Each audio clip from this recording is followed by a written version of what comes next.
بسم اللہ الرحمن الرحیم۔ السلام علیکم سامعین، سن رائزز میں خوش آمدید۔ کیسے ہیں آپ سب؟ مجھے امید ہے اللہ کے فضل و کرم سے بالکل ٹھیک ہوں گے۔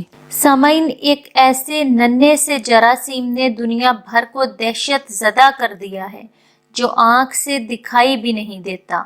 خدا کی قدرت ہے کہ اپنے تئیں خود کو سپر پاور سمجھنے والا امریکہ بھی اس جراثیم کے آگے بے بس سا دکھائی دے رہا ہے۔ چند ہفتے قبل امریکن صدر ٹرمپ نے بڑے کروفر سے یہ دھمکی امیز تنبیہ کی تھی کہ ان کا ملک اگر چاہے تو فتح حاصل کرنے کے لیے طاقت کا ایسا شدید استعمال کرے کہ افغانستان میں 1 کروڑ انسانوں کا وجود ہی مٹ جائے۔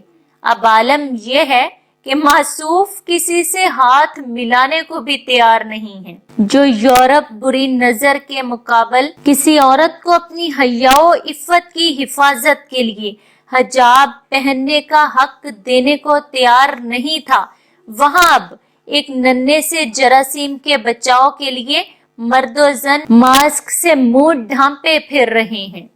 اٹلی نے تو اپنی نصف آبادی کو قرنطینہ میں رکھا ہوا ہے۔ کاروبار زندگی ٹھپ ہے۔ عالمی سٹاک مارکیٹ کریش ہو چکی ہے۔ بڑی مضبوط کمپنیاں اربوں ڈالرز کے نقصانات کے تخمینے لگا رہی ہیں۔ سائنس اور مذہب کو ایک دوسرے کے مقابل رکھ کر مباحث جاری ہیں۔ حقیقت یہ ہے کہ کوئی بھی مفید علم آسمانی مذاہب سے متصادم ہو ہی نہیں سکتا۔ اسلام جیسے آفاقی مذہب نے کبھی نوع انسانی کے لیے مفید علوم پر قدغن نہیں لگائی۔ علم کا حصول ہر مسلم مرد و زن پر فرض ہے۔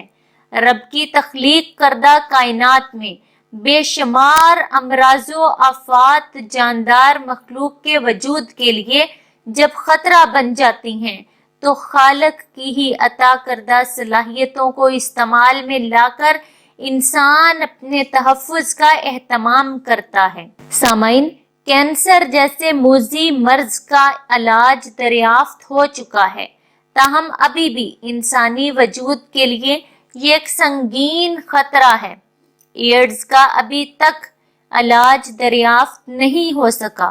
گزشتہ برسوں میں پاکستان میں ڈینگی جیسے وائرس انسانی جان کے در پہ رہے۔ کرونا وائرس کا معاملہ اس اعتبار سے کچھ منفرد ہے کہ اس کا پھیلاؤ بھی بہت تیزی سے ہو رہا ہے اور دیگر امراض کی نسبت یہ کسی خاص ملک یا علاقے کی بجائے عالمی وبا کی صورت اختیار کر گیا ہے۔ گو پاکستان میں رب کائنات کے فضل سے دیگر ممالک کی نسبت صورتحال ابھی بہت بہتر ہے، تاہم اس کا یہ مطلب نہ لیا جائے کہ ہمارا ملک یا ہمارا خطہ اس مرض سے مستثنیٰ ہے۔ ہمارے پڑوس میں چین جیسا ترقی یافتہ اور منظم ملک سب سے پہلے اس مہلک وائرس کی زد میں آیا۔ تمام تر بہترین وسائل اور منظم معاشرتی ڈھانچے کے باوجود چین کو بہت زیادہ جانی و مالی نقصان کا سامنا کرنا پڑا، حتیٰ کہ اب اس نے اس وائرس پر کسی قدر قابو پا لیا۔ دوسری مثال ایران کی ہے، جہاں زائرین کی وسیع آمد و رفت کی وجہ سے ابتدائی مراحل میں مناسب احتیاطی تدابیر اختیار نہ کرنے کی وجہ سے معاملات سنگین صورت اختیار کر چکے ہیں۔ افغانستان سے بھی اس وائرس کے متاثرین کی اطلاعات موصول ہو رہی ہیں۔